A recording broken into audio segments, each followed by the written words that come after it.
How much storage do I need? Where is this storage best placed? What are these kitchen zones I keep hearing about?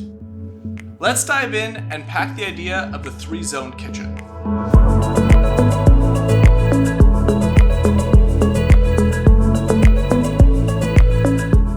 Welcome back to Homestead Studios. This week I want to talk about kitchen design from a slightly different perspective.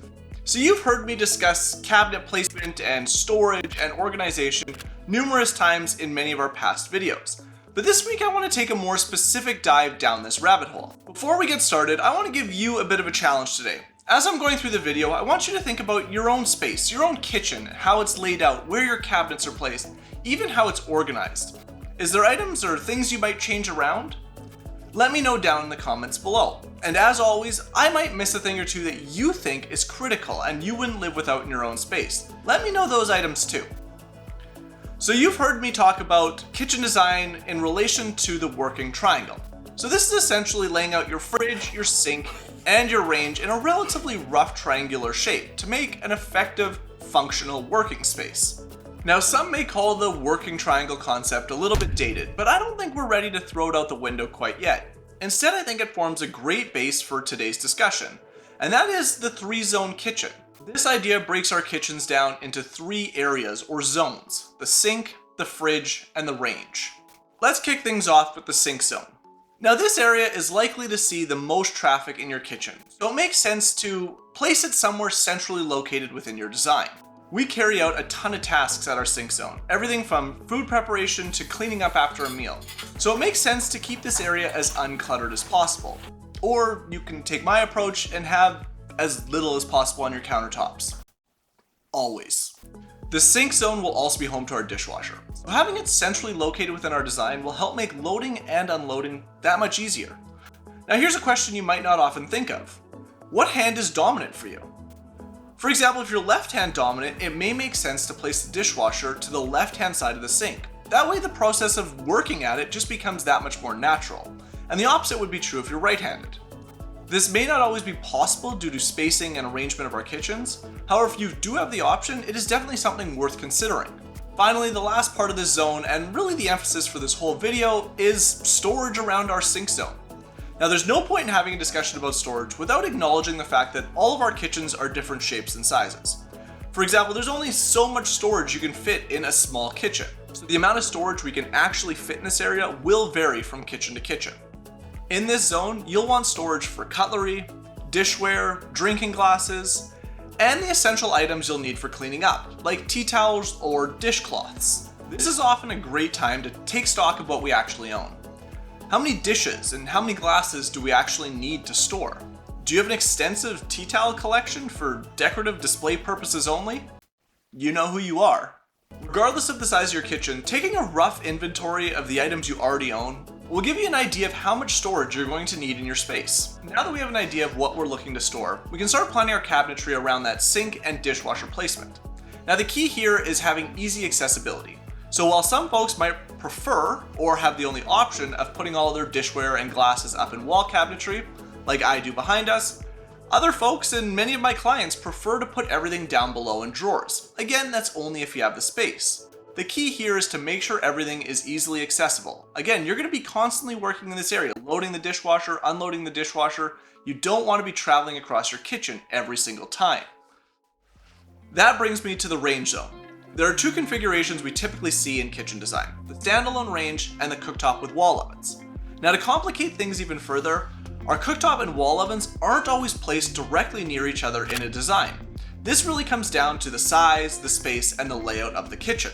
However, when it comes to storage within our range zone, it's relatively straightforward. In an ideal world, we simply store everything we need for cooking. I'll give you an example. I like to dedicate at least 2 cabinets to storage for our range zone. Now, ideally, even further, I would make these 2 base cabinets set up with deep drawers. The first would house primarily pots and pans, items that are used on our cooktops. The second cabinet would house most of our cookware, items that are frequently used in our oven. So if your kitchen were set up in that second configuration with a standalone cooktop and a wall oven, I would make sure that the first cabinet, our pots and pans, is located as close to that range or that cooktop as possible, And our second cabinet, housing most of our cookware, would be as close to our wall ovens as possible. The last items I like to store in this area are cooking utensils and spices. Now, it took us 4 years to get our spices where we actually wanted them, but they're done now. They're next to our range, finally. Now, funny enough, right after we got our spices organized next to the range, I had a comment from a viewer telling me how she was always taught not to store spices near the range because the heat can cause them to go off or lose their potency more rapidly. I did a little research and it's true. Spices will in fact lose some of their potency if they are subject to repeated cycles of heat or just heat in general.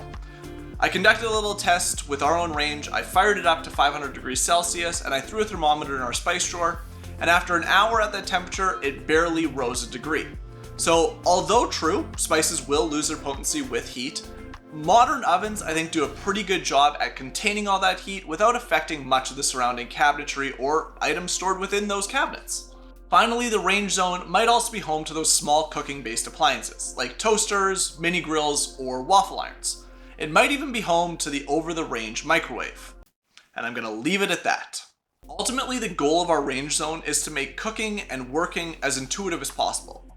So when I'm planning out a design, I like to think about it from a guest perspective. How many drawers or doors would that guest need to open before asking for help to find a pot or a pan or a specific utensil or maybe even a spice? Finally, we have the fridge zone.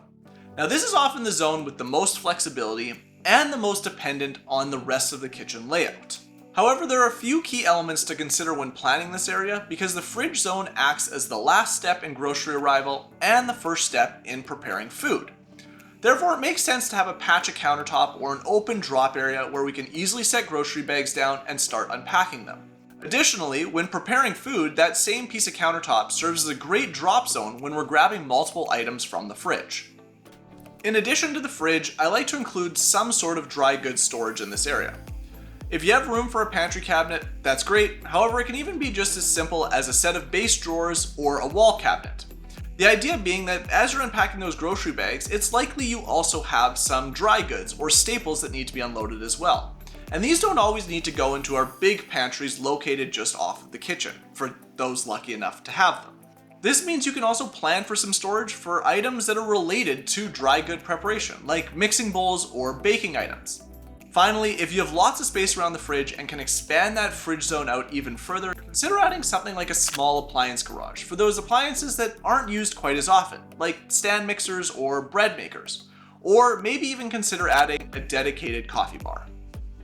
Ultimately, the goal of planning storage around these three main work zones is to create a kitchen as functional as possible, and one we actually want to spend time and work in. Now, no matter how hard we try, our kitchens are confined by doorways and windows and just the space in general. So these are by no means hard and fast rules by which you need to stick by. The goal here is just to get yourself thinking before you commit to a redesign. So, how did my initial challenge go for you? Let me know down in the comments below. Finally, you will notice that I didn't even bring up the notion of kitchen islands, because for many of us renovating older homes, this just isn't a practical option. However, with open plans and connected spaces becoming more and more the norm, our kitchens are undergoing a bit of a shift in how we use them and how we organize. So next week, we're gonna throw the concept of the 3-zone kitchen out the window and discuss the 5-zone kitchen. Thanks a ton for joining me today, and thanks a ton for watching today's video. I look forward to seeing you guys next week.